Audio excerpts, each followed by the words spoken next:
Files of the Texas Rangers, starring Joel McRae as Ranger Jace Pearson. Another authentic reenactment of a case transcribed from the files of the Texas Rangers.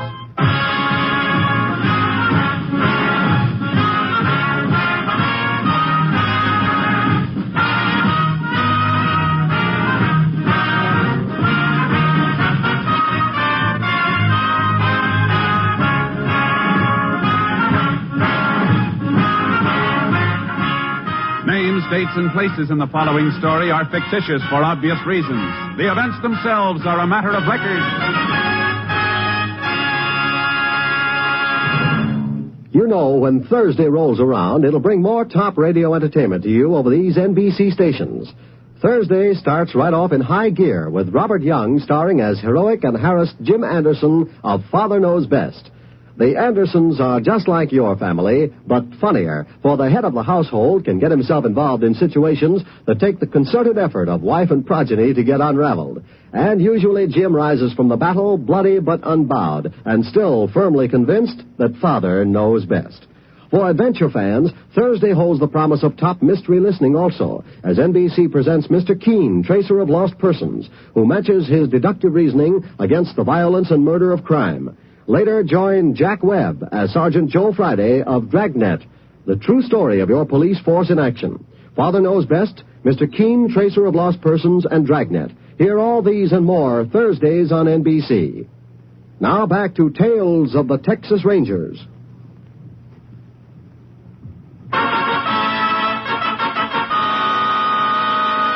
And now, from the files of the Texas Rangers, the case called Clip Job.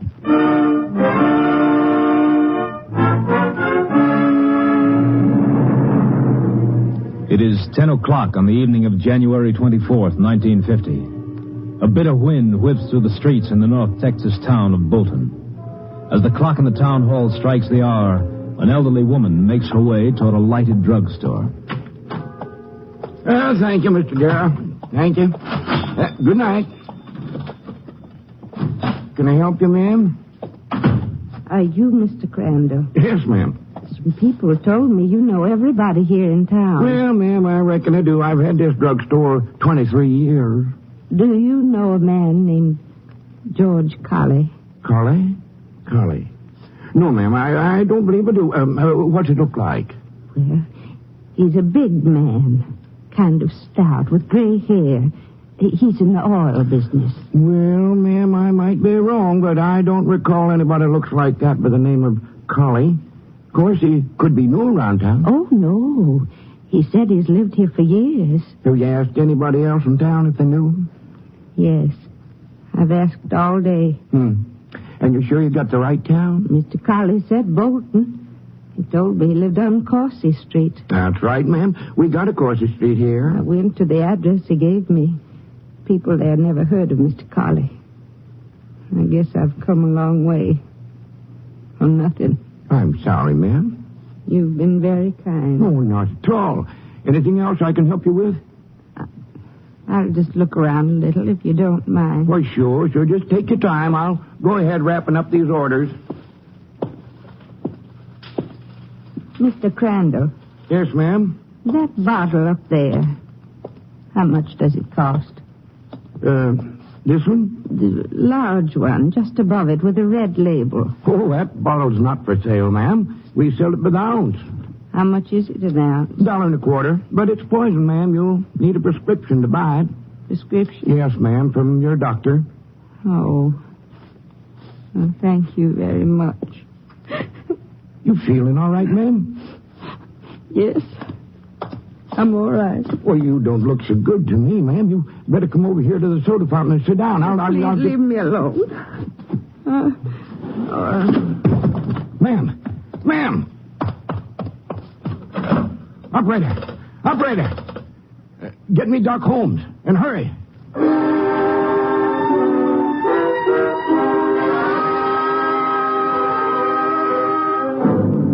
The woman was taken to the county hospital, where she was found to be in the first stage of starvation. Some letters in her handbag identified her as Mrs. Agnes Howell of Minden. Early the next morning, she regained consciousness and was able to talk. Upon hearing a story, Sheriff Ted Dreyer asked for assistance from the Texas Rangers. Ranger Jace Pearson was assigned and joined the sheriff at the hospital shortly after 8 o'clock. Sure glad you got here so quick, Jace. This one's a little too rough for me to handle. Give me a fill-in before we see Mrs. Howell. Well, Jace, I could, but I'd rather have you hear it direct from her. No, down this way. They had to put her in the charity ward. Didn't she have any relatives up in the town where she came from? Minden? Nope, I checked. Her husband died 4 months ago. She didn't have nobody else. You know, Jace, that poor old lady hadn't eaten in 48 hours. No money? When I went through her pocketbook for identification, I found 13 cents. Here we are. Ms. Howell's the third bed down. Morning, Ms. Howell. Ms. Howell, this is Ranger Pearson. I'd like you to tell him everything you told me. What's the use? He can't get my money back. $6,000. All I had in the world. Gone. Somebody stole your money, ma'am? I didn't know he was going to steal it. Mr. Colley. He seemed like such a fine man. Everything he said I believed. Oh, I'm so ashamed. Oh, now, Ms. Howell. I'm sorry. I'm all right now. This Mr. Colley, do you know his first name? George. He seemed like the kind of man you could trust. Big and sort of stout with nice gray hair. When he come to the house, he said he'd been a friend of my husband's. How long ago was this, ma'am? Well, a month, I think. When I told him my husband was dead, he seemed so upset.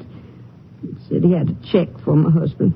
$500 was the profit from one of Mr. Colley's oil wells. Had your husband ever said anything to you about investing in an oil well? No, but lots of people around Minden have made money from oil.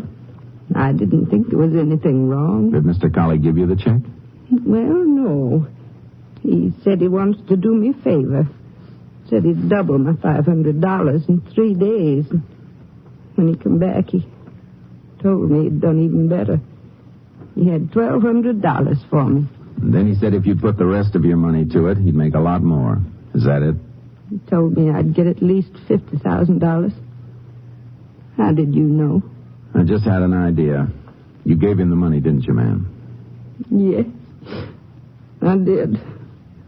He promised me $50,000. Seemed like such a lot. It is, ma'am. And so's your $6,000. When did you first get suspicious of Mr. Colley? About 2 weeks after he left. He said he'd be back in a week. When he didn't show up for a month, Ms. Howell decided to come over here to Bolton and look for him. I had to. There wasn't any more food in the house. I was ashamed to go to the neighbors. Our life savings. I was such a fool. I'd like to get my hands on this Colley fellow for just 5 minutes. I hope I can oblige you, Sheriff. Mrs. Howell, when Colley was in your town, did he stay at a hotel? Yes, he did. The Fuller Hotel. It's the only one in Minden. Mr. Colley seemed like such a nice man. I still can't believe it. That's just what he counted on, ma'am. Come on, Sheriff. Let's take a ride over to Minden.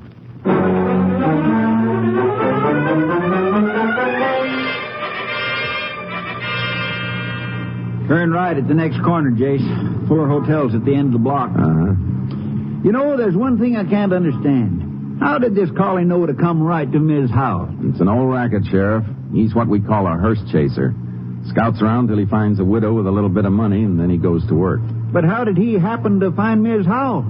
He didn't just happen. Probably used the local newspaper. Checked the obituary columns for a few months back and picked out his victim very carefully. The rest was easy. Yeah, too easy. Sounds like he really knows his business. If he's the one I think he is, he's one of the smartest. We've been after him over a year. Haven't been able to get close to him, huh? Not yet. Most of the women he's swindled don't come to us till months after it's happened. That makes it tough, all right. Here's the hotel, James. Yeah. You sure we're doing right coming over here to Minden? Seems like a mighty cold trail. No trail's ever cold, Sheriff. Not as long as it's a trail. And this is one I want to follow right to the end. Clerks don't seem to be around. I reckon that'll bring somebody. Sorry, gents. I was just having a bite of lunch in the back. Oh, Sheriff, I didn't recognize you at first. This is Ranger Pearson. Well, howdy, Ranger. Anything wrong? We'd like to get a little information from you. Well, now, I'd be right proud to answer anything you've got to ask. Always glad to help out a ranger. Do you remember a man named George Colley? Stayed here about a month ago. Well, that's real funny you asked about Mr. Colley. Oh? Kind of stout fella, with gray hair, smokes big black cigars all the time. He the one you mean? You ain't seen him around here lately, have you? Nope. But me and my wife was talking about him just last night. Anything special made you remember him? You bet there is. Ain't often a man keeps a big wad of cash in my safe like Mr. Colley did. $6,000 it was. Brought it in the last day he was here. How'd you know it was $6,000? I made him count it before he put it in the envelope. All $100 bills it was.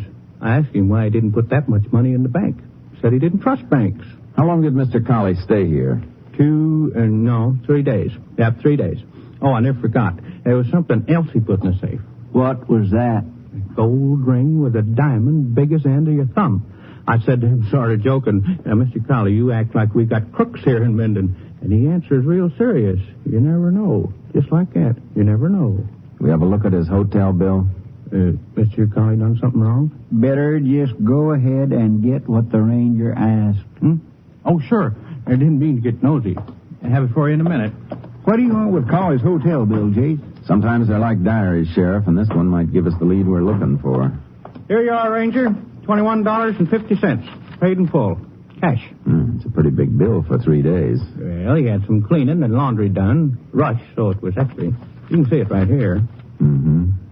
This item number 4, $2.30 for telephone. Is that for local calls? No, we don't charge for local calls. I reckon Mr. Colley must have phoned out of town. Any idea who he phoned? That might be real hard to say, Ranger. We just get the charges and put them on the bill. Thanks. Come on, Sheriff. Where are we going, Jace? Down to the phone company. Think we might be on to something? I don't know, but it could be Mr. Colley left us a little message without knowing it.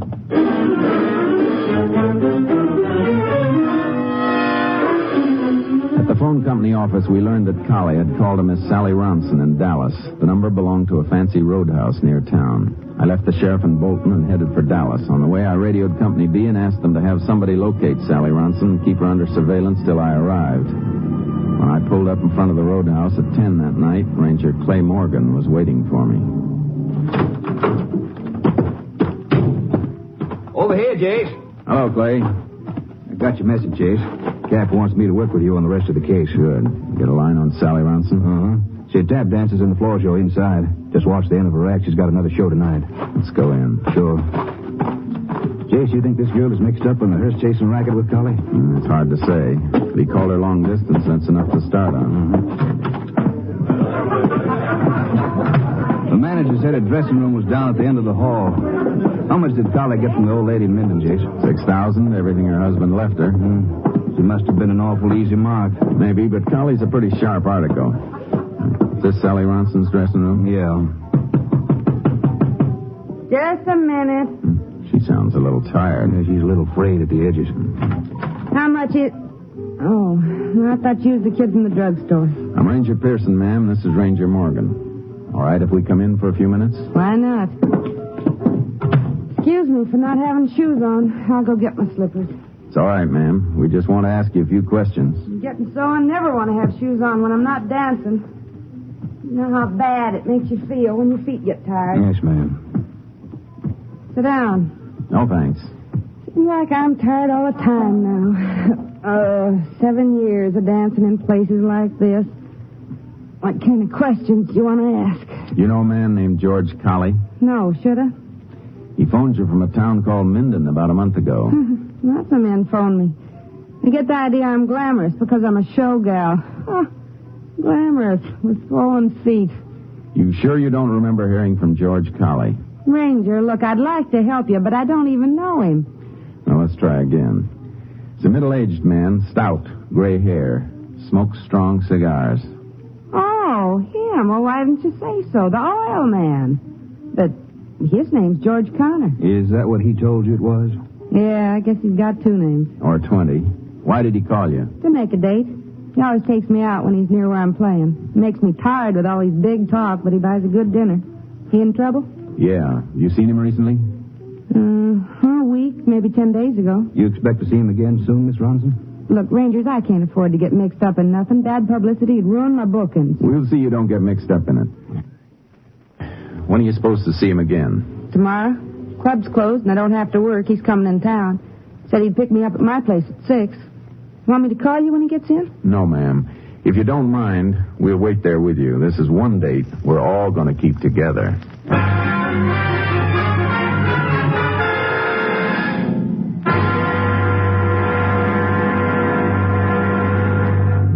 In just a moment, we will continue with Tales of the Texas Rangers, starring Joel McCrea as Ranger Jace Pearson.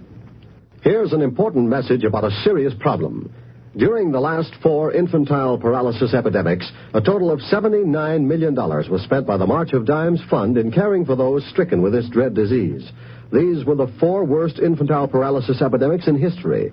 The funds are now gone. This is a crisis, and it can become a disaster. Unless you help more generously than ever before, thousands of crippled children might never walk again. Imagine the feelings of the young parents of a 3-year-old when they hear the terrible diagnosis verdict, your child has infantile paralysis. Thousands of parents heard those words last year. By contributing to the March of Dimes, you can speed the day when those words need never be spoken again. You, by your contribution, can speed the research which is now pressing forward so hopefully toward an early solution to polio. Join the 1952 March of Dimes today. Send contributions to your local March of Dimes headquarters. Remember, this fight is yours. And now, back to the Texas Rangers.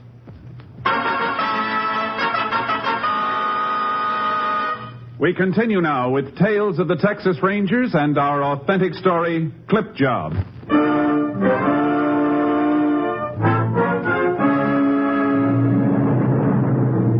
We put out a bulletin on George Colley with instructions to pay special attention to the area around Dallas. The next day we staked out in the lobby of Sally Ronson's hotel on the chance that Colley might show up early. A little after 5, we joined her in her room and waited for Colley to keep his 6 o'clock date. At 6:30, he hadn't arrived. Sally made coffee for us on a hot plate she kept in her room. Can't understand why he don't show up. He's never missed a date with you before, has he, Miss Ronson? No. Here's your coffee, Rangers. Not very strong, but it's hot. Thanks, ma'am. I wish I'd never got mixed up with him. I didn't know he was a crook. It's not your fault. Suppose he puts up a fight when he sees you here. He might have a gun. Men like Colley don't often carry guns, ma'am. No need to get upset, Miss Ronson. You just relax and let us worry about Colley. Yeah. You got a coin for the radio, Ranger? Oh, sure. Here. Thanks. You've never been this late before.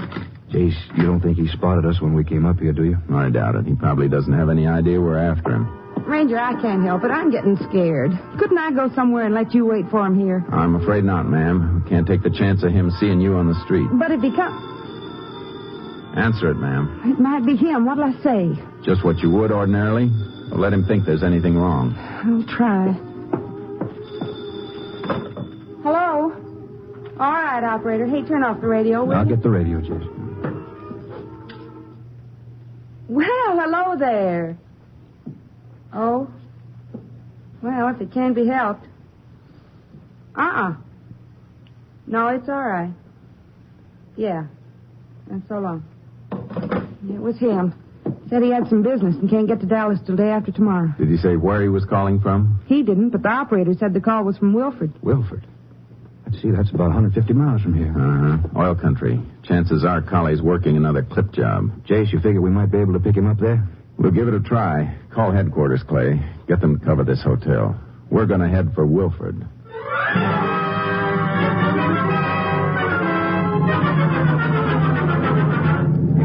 We arrived in Wilford late that night. A check of the hotels failed to locate Colley. Early the next morning, we went to the local newspaper office. We learned that a man answering Colley's description had been in a week before going over back issues. We checked the obituary columns of the same issues and got the names of 4 newly widowed women who might qualify as Colley's intended victim. We called at their houses and made inquiries.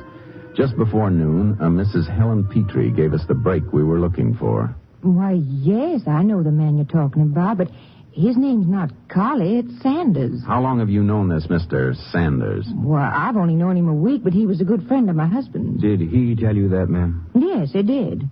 And he's the most honorable man I ever met. He brought me $500 he said he owed my husband. From an oil investment? That's right.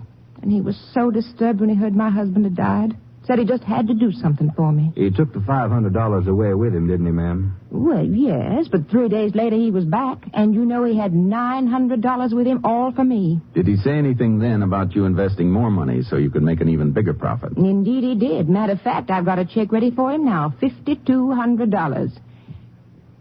Ranger, how do you know about all this? This may come as a shock to you, ma'am, but your Mr. Sanders is one of the slickest swindlers in Texas. Swindler? Why, that's downright ridiculous. Mr. Sanders is one of the finest men I ever met. I don't believe any of these things you're saying about him. I'm afraid what Ranger Pearson says is true, ma'am. We know of at least one woman who's already lost all her savings because she trusted him. But Mr. Sanders wouldn't do a thing like that. You sure you're not mistaken, Ranger? There's no mistake, ma'am. This man's a criminal. Well, I don't know what to say. Makes me feel weak all over. Mr. Sanders, he seemed so kind and so honest. I know, ma'am. And we're sorry to have to tell you that he isn't. What can I do? He's coming to pick up the check. When? 2:00 today. I just don't know what I'm going to do. We'd like you to see him, ma'am, and we want you to give him your check. Just the way you planned to do. Well, I don't understand, Ranger. Would you give us permission to set up a hidden microphone in this room? Well, of course, but whatever for? We want to have a record of this man at work, just for our own use. You mean you want me to talk to Mr. Sanders like nothing's happened? That's right. And don't worry, ma'am. We'll be right in the next room. Oh, it's not that. It's... Well, I'm not sure if I can face him knowing what I do now. I never was much good at acting. Just do your best, ma'am. That's all we can ask. Clay? Yeah, Jace. How about pulling the car into a side street where it can't be seen? And bring the tape recorder back with you. Sure. Better step on it. We've got a lot to do before 2:00.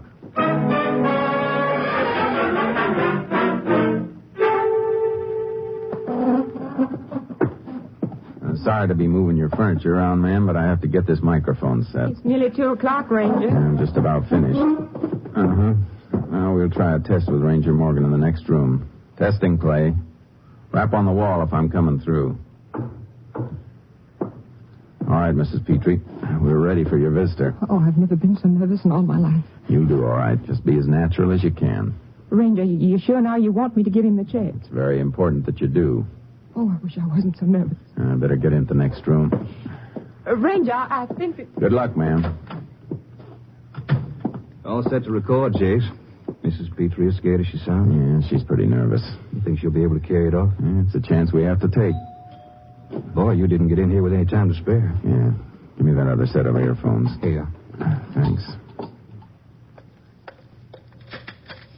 Why, hello, Mr. Sanders. Howdy, ma'am. Good to see you again. Won't you come in? Well, thank you, ma'am. I've got the check all ready for you. Oh, there's no hurry on that, ma'am. Mostly I just stopped by to have a nice friendly chat with you. Listen to that, Oh. Jace. Yes. Well, won't you sit down? Thank you, ma'am. Sure is nice to sit a spell in a warm house on a cold day like today. Oh, brother. Yes, it is cold out. Ma'am, if you don't mind my saying so, you don't seem like yourself today. I don't? No, ma'am. Seems like you're upset about something. Oh, no, I'm perfectly all right. Now, ma'am, don't try to fool me. I might not be much of a hand with the ladies, but I do know when a friend's feeling upset, and I reckon I know just what's troubling you. You do? Yes, ma'am. It's that business deal we were talking over yesterday. Now you just put your mind at ease. If it's going to worry you, we'll forget the whole thing. Oh, no. I want you to take the check. Well, ma'am, you won't regret it for sure.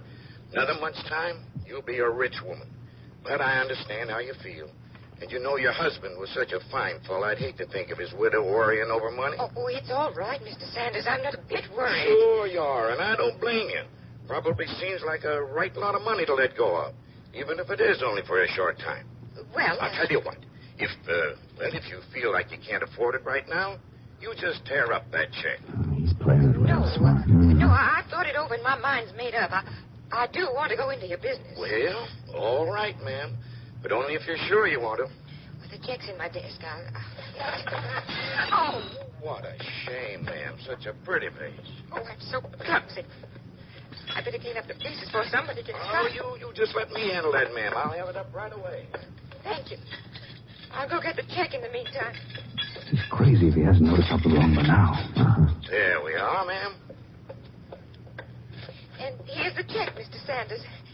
$5,200. Well, Mrs. Petrie, now that you have made up your mind, I can tell you you've made the what? Ma'am, your hand's shaking. It's nothing. You know, ma'am, I just got a hunch we shouldn't do business today. I'll be back to see you some other day. Mr. Sanders! Casey's taken off. Goodbye, ma'am. Come on.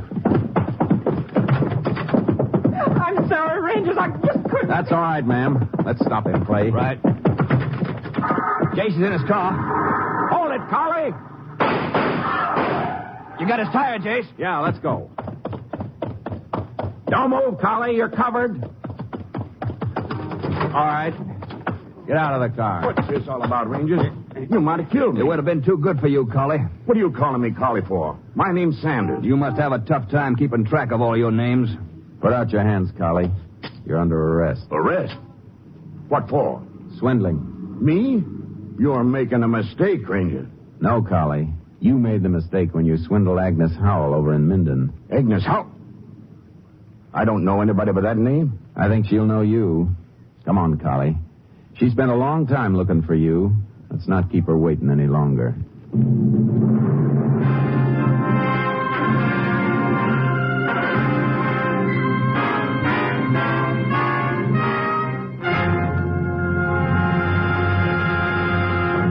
In just a moment, we will tell you the results of the case you have just heard. There's more good radio listening Wednesday night on NBC.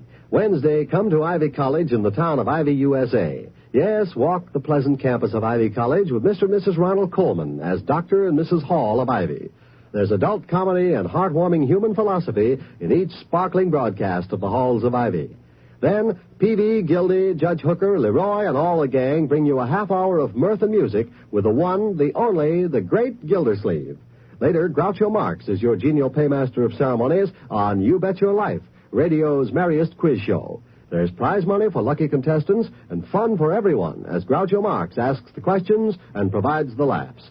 And for High Adventure on Wednesday, hear both Big Story and Barry Craig, confidential investigator. Yes, Wednesday means top entertainment on NBC. Stay tuned to the NBC Radio Network. Every day of the week, the finest entertainment is as close as this station. And now back to Tales of the Texas Rangers.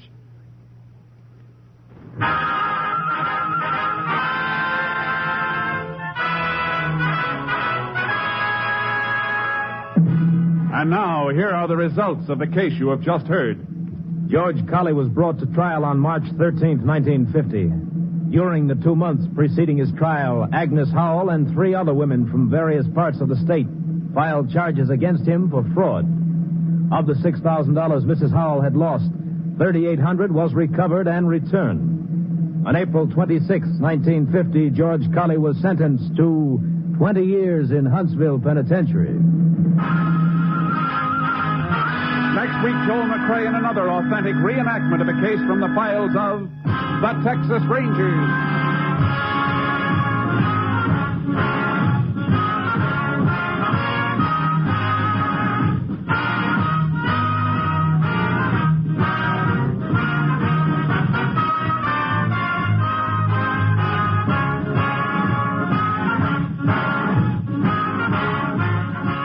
The cast included Tony Barrett, Ken Christie, Virginia Gregg, Parley Bear, Ernie Newton, Herb Ellis, and Lillian Byam.